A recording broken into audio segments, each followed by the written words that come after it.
હાલે હાલ, હવે આ છૂટાછેડાના કાગળ પર સહી કર હાલ.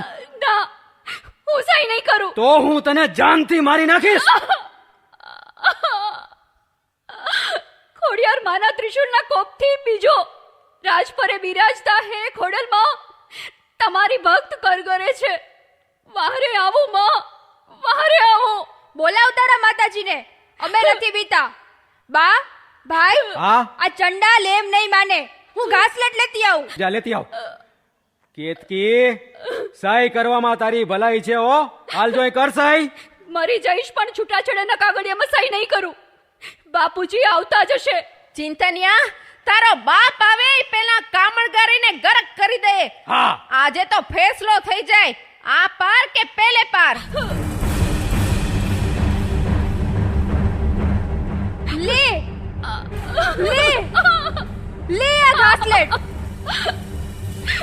હે માં ખોડિયાર, મન વચન કર્મથી હું પવિત્ર રહી હોય, સદા સર્વદા સાચા ભાવથી જો તમારી ભક્તિ કરી હોય, તો દુખિયારીની લાજ રાખવા પધારો માં. પધારીને મને બચાવો માં. આવો આવો ખોડિયાર માં, આવો. આજ તારી ખોડિયાના રામ છે. બોલ. રાજાપરાની ખોડિયાર આવી. આ કાંડી મેલી દે ને ભળ ભળ બળતી મેલ કાંડી. બા, લગાવી દે આગ. બાળી નાખ નખોદણી રે.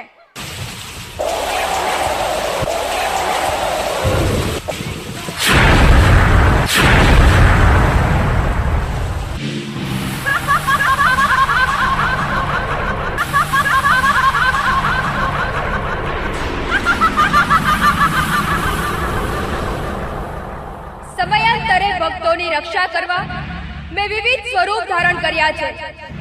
જ્યારે જ્યારે ધર્મ ઘટે અને અધર્મ વધે, ત્યારે ત્યારે અધમતાને નાથવા હું અવશ્ય આવું છું. જય હો, જય હો, જગદંબા જોગણી ખોડિયાર માતનો જય જયકાર હો. કેતકી, દીકરી, તારી પૂજા ભક્તિથી અતિ પ્રસન્ન થઈ છું. તારા પર અસહ્ય ત્રાસ થયો છતાં તારી ભક્તિ ડગી નહીં. હું રાજપરાની ખોડિયાર તને આશીર્વચન આપું છું. આજથી 9 માસ ને 13 દિવસે તારા ખોળે દૂધના ફીણ જેવો દીકરો અવતરશે. ખમ્મા, મામડિયાની ખોડિયાર તમને ઘણી ખમ્મા. મારા વાંજિયા મેણા ભાંગ્યા, મારો બેડો પાર કર્યો. જય હો માં, આપનો જય જયકાર હો. કેતકી, તારા સાસુ અને પતિ અધમતાની હદે ગયા. તેમણે કરેલા પાપની સજા તેમણે